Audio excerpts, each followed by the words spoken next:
This is at Lake Forest College, the service car.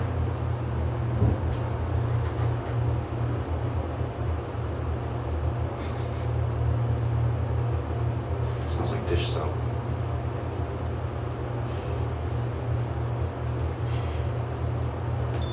And if you look out here,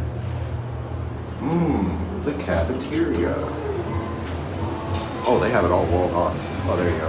I remember, yeah, I used to be able to see them. I went to a summer camp here, and I remember I'd always look in and see this elevator from the outside.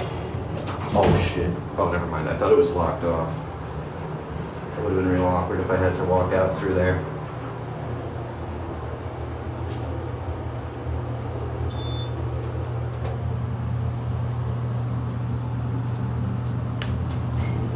Anyway.